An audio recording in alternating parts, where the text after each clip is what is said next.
नमस्कार फ्रेंड्स, मैं राजेंद्र यादव आप सभी का स्वागत करता हूं आपके अपने ही YouTube channel M with Rajendra पर। तो यहां पर पर्यावरण अध्ययन की 2021 यूपी टेट के लिए महत्वपूर्ण क्लास है, जिसमें बेहतरीन प्रश्न आपको देखने को मिलेंगे। अंत तक बने रहें। सभी लोग देख रहे हैं, लाइक और शेयर जरूर कर दें। पहला प्रश्न यहाँ पर हम देखते हैं, समवर्ती सूची का विषय कौन सा है। समवर्ती सूची का विषय पूछा गया है। तो अगर यहाँ पर देखें हम, कृषि की बात की जाए तो कृषि किसका है? राज्य सूची का विषय है। किसका है? राज्य सूची का विषय है। पुलिस है, पुलिस भी राज्य सूची का विषय है। और अगर रक्षा की बात की जाए तो रक्षा किसमें आता है? ये संघ सूची का विषय है। अब बचा है शिक्षा। तो अगर शिक्षा की बात की जाए फ्रेंड्स, तो 1976 से पहले शिक्षा पूर्ण रूप से राज्य सूची का विषय था। ठीक है, लेकिन 1976 में 42वें संविधान संशोधन द्वारा 5 विषयों को राज्य सूची से हटाकर समवर्ती सूची में डाला गया। उसमें शिक्षा भी शामिल है। तो सही आंसर हो जाएगा फ्रेंड्स शिक्षा। शिक्षा किसका है? समवर्ती सूची का विषय है शिक्षा। नेक्स्ट प्रश्न, जिम कॉर्बेट राष्ट्रीय उद्यान से होकर कौन सी नदी निकलती है? तो सही आंसर हो जाएगा रामगंगा नदी। अगला प्रश्न देखते हैं, किसे कोच्चि का जुड़वा नगर कहा जाता है? तो कोच्चि का जुड़वा नगर किसे कहा जाता है? एर्नाकुलम को। बी इसका सही आंसर होगा। अगला प्रश्न देखते हैं, भारत में मैंग्रोव आवरण देश के कुल भौगोलिक क्षेत्रफल का कितने प्रतिशत है? जो इंडियन फॉरेस्ट रिपोर्ट आई थी 2019, कौन सी? 2019 के अनुसार, लेटेस्ट वही है। तो सही आंसर फ्रेंड्स यहाँ पे क्या होगा? मैंग्रोव आवरण है जो कुल भौगोलिक क्षेत्रफल का कितने प्रतिशत है, लेटेस्ट फॉरेस्ट रिपोर्ट के अनुसार। तो सही आंसर यहाँ पे हो जाएगा 0.15%, यानी बी इसका सही आंसर होगा 0.15%। जो भारत में मैंग्रोव आवरण है वो है कितना फ्रेंड्स? 4975 वर्ग किलोमीटर। ठीक है, इसे भी याद कर लें, 4975 वर्ग किलोमीटर 2019 की फॉरेस्ट रिपोर्ट के अनुसार। और यदि प्रतिशत की बात की जाए तो 0.15%। अगला प्रश्न देखते हैं, कोशिका की खोज किसने की?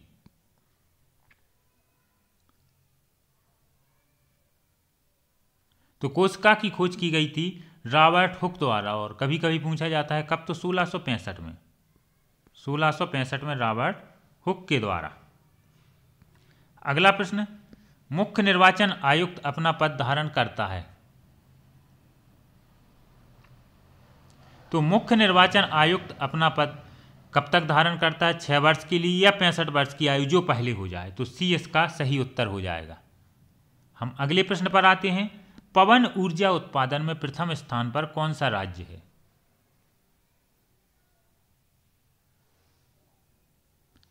तो सही आंसर फ्रेंड्स क्या हो जाएगा? तमिलनाडु। सी इसका सही उत्तर होगा। तमिलनाडु पवन ऊर्जा उत्पादन में पहले स्थान पर है। नेक्स्ट प्रश्न देखते हैं, खैबर दर्रा कहां स्थित है? तो खैबर दर्रा पाकिस्तान में स्थित है। बी इसका सही आंसर होगा। अगला प्रश्न देखते हैं हम, कोशिका की आत्महत्या की थैली किसे कहा जाता है? तो कोशिका की आत्महत्या की थैली कहा जाता है लाइसोसोम को। बी इसका सही उत्तर होगा, लाइसोसोम। नेक्स्ट प्रश्न पर आते हैं, देहरादून स्थित फॉरेस्ट सर्वे ऑफ इंडिया द्वारा कितने वर्षों के अंतराल पर वन संबंधी रिपोर्ट जारी की जाती है? अभी जो लेटेस्ट रिपोर्ट आई है 2019 में। कब आई है? 2019 में रिपोर्ट आई है। और ये कौन सी रिपोर्ट है? 16वीं रिपोर्ट है, 16वीं। और कितने वर्षों के अंतराल पर ये जारी की जाती है फ्रेंड्स, ये आपको बताना है। तो 2 वर्षों के अंतराल पर, इसे जरूर याद कर लें। 2 वर्षों के अंतराल पर 1987 से लगातार निरंतर यह जारी की जा रही है भारतीय वन सर्वेक्षण द्वारा। 1987 से, कब से की जा रही है? 1987 से निरंतर जारी की जा रही है। 2019 में 16वीं आई। नेक्स्ट प्रश्न, भारतीय संविधान की 8वीं अनुसूची में कौन सी भाषा वर्ष 2003 में जोड़ी गई?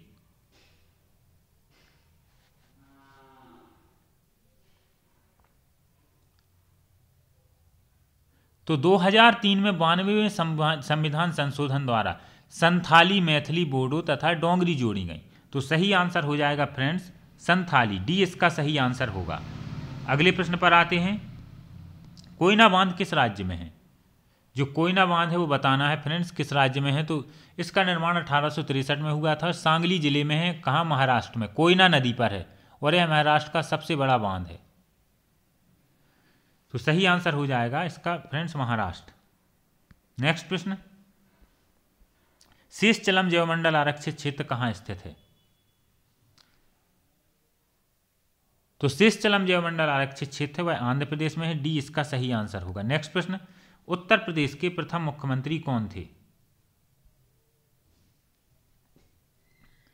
तो उत्तर प्रदेश के प्रथम मुख्यमंत्री थे गोविंद वल्लभ पंत, ये इसका सही उत्तर होगा। अगला प्रश्न देखते हैं, भारत में कुल वन एवं वृक्ष आच्छादित क्षेत्र है, और ध्यान रखें ये जो 2019 की रिपोर्ट आई है उसी के अनुसार आपको बताना है, लेटेस्ट रिपोर्ट।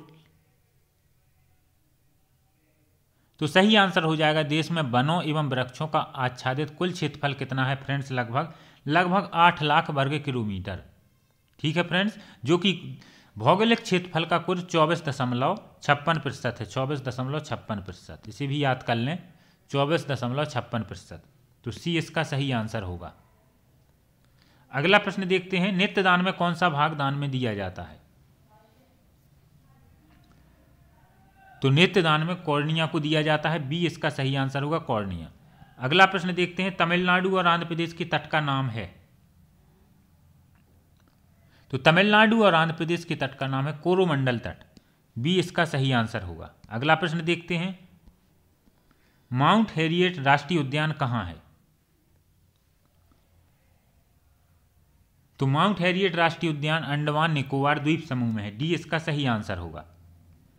अगला प्रश्न देखते हैं, जम्मू कश्मीर में होने वाली शीतकालीन वर्षा का कारण क्या है? तो जम्मू कश्मीर में होने वाली शीतकालीन वर्षा का कारण है वेस्टर्न डिस्टर्बेंस, पश्चिमी विक्षोभ, बी इसका सही आंसर होगा। अगला प्रश्न देखते हैं, जिम कॉर्बेट राष्ट्रीय उद्यान से कौन सी नदी निकलती? माफी चाहते हैं फ्रेंड्स, ये प्रश्न 2 बार आ गया है, तो सही आंसर होगा रामगंगा। नेक्स्ट प्रश्न पर आते हैं, 20वां प्रश्न, एक वृक्ष की आयु का पता किसके द्वारा लगाया जा सकता है? तो फ्रेंड्स, जो वृक्ष है उसकी शाखाओं की संख्या गिनकर हम, ठीक है, वार्षिक बलियों की संख्या गिनकर, किसकी? शाखाओं की संख्या ना गिनकर वार्षिक बलियों की संख्या को गिनकर, जो वार्षिक बलियों की गिनती करते हैं, किसी भी वृक्ष की आयु का अनुमान लगाया जा सकता है। अर्थात किसी वृक्ष के तने में जो बलियों की वार्षिक वृद्धि की गिनती की जाती है उसके आधार पर उसकी आयु का पता लगाया जा सकता है।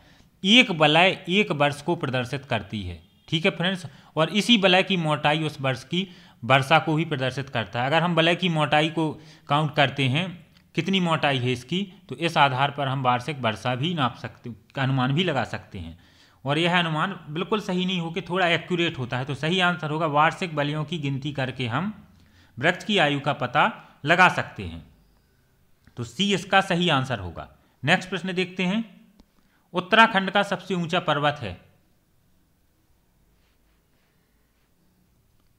तो उत्तराखंड का सबसे ऊंचा पर्वत कौन सा है? नंदा देवी, जो कि 7816 मीटर, 7816 मीटर इसकी ऊंचाई है, लगभग 8 ही किलोमीटर हो जाता है। तो सी इसका सही आंसर होगा।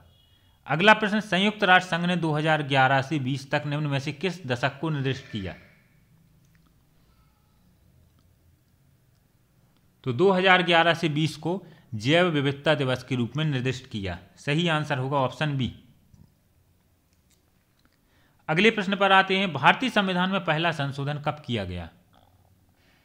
तो भारतीय संविधान में पहला संशोधन किया गया 1951 में, बी इसका सही आंसर होगा। नेक्स्ट प्रश्न देखते हैं, दक्षिण पश्चिम मानसून सबसे पहले किस राज्य में प्रवेश करता है? तो दक्षिण पश्चिम मानसून की अगर फ्रेंड्स बात की जाए तो सबसे पहले 1 जून को, कब? 1 जून को केरल में आता है, भारत के केरल तट पर आ जाता है 1 जून को, सबसे पहले सभी राज्यों में, केरल में, ठीक है। और इसके बाद अगर बात की जाए तो 15 जुलाई तक पूरे भारतीय उपमहाद्वीप में इसका प्रभाव देखा जा सकता है और 15 सितंबर तक ही लगातार वर्षा करता है। तो सही आंसर होगा बी, केरल। अगला प्रश्न देखते हैं, निम्नलिखित में से कौन सी गैस वायुमंडल में सर्वाधिक मात्रा में है? सभी को हम देख लेते हैं तो आसानी से पता चल जाएगा और याद भी करना होगा, क्योंकि आजकल किसी भी प्रकार के प्रश्न पूछे जाते हैं।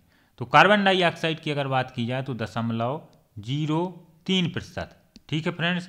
हाइड्रोजन की बात अगर हम यहाँ पर करें कि हाइड्रोजन कितनी है, तो 0.0000, 4 बार जीरो आएगा 5%। ठीक है फ्रेंड्स, अगर हीलियम की बात की जाए तो 0.0005%, और अगर आर्गन की बात की जाए तो 0.93%। तो अब आप आसानी से बता सकते हैं कि कौन सी गैस दी गई गैसों में वायुमंडल में सर्वाधिक मात्रा में है। तो आर्गन सही उत्तर होगा 0.93%, पहले स्थान पर रहेगी आर्गन। ठीक है फ्रेंड्स, तो इसके बाद अगर हम बात की जाए तो कार्बन डाइऑक्साइड, फिर हीलियम और हाइड्रोजन सबसे कम। नेक्स्ट प्रश्न पर आते हैं, अधिपादप क्या है? अधिपादप फ्रेंड्स क्या है? तो अधिपादप क्या है? ऐसे पौधे जो आश्रय के लिए वृक्षों पर निर्भर करते हैं। अधिपादप वे पौधे होते हैं जो आश्रय के लिए वृक्षों पर निर्भर होते हैं लेकिन परजीवी नहीं होते। ये वृक्षों के तने, शाखाएं, दरारों, कोटरों, छाल आदि में उपस्थित थोड़ी सी भी मिट्टी मिलेगी तो उसमें ये उपज जाते हैं व उसी में अपनी जड़ें चिपका कर रखते हैं। तो सही आंसर फ्रेंड्स इसका हो जाएगा ऑप्शन नंबर बी, ऐसे पौधे जो आश्रय के लिए वृक्षों पर निर्भर करते हैं। बी इसका सही आंसर हो जाएगा। नेक्स्ट प्रश्न पर आते हैं, निम्न में से कौन पारिस्थितिकी तंत्र के विषय में सही नहीं है? पारिस्थितिकी तंत्र के विषय में सही नहीं है, तो सही आंसर हो जाएगा फ्रेंड्स ऑप्शन बी, यह एक बंद तंत्र होता है, जबकि पारिस्थितिकी तंत्र है वह एक खुला तंत्र होता है। तो बी इसका सही आंसर हो जाएगा। नेक्स्ट प्रश्न पर आते हैं, भारत में पंचायती राज व्यवस्था राजस्थान के बाद किस राज्य में लागू की गई? भारत में पंचायती राज व्यवस्था सबसे पहले राजस्थान में लागू की गई थी 1959 में 2 अक्टूबर। ठीक है, इसके बाद आंध्र प्रदेश में लागू की गई। तो सही आंसर हो जाएगा option C, Andhra Pradesh. Next प्रश्न देखते हैं, वाष्प उत्सर्जन की दर को किस यंत्र द्वारा मापा जाता है?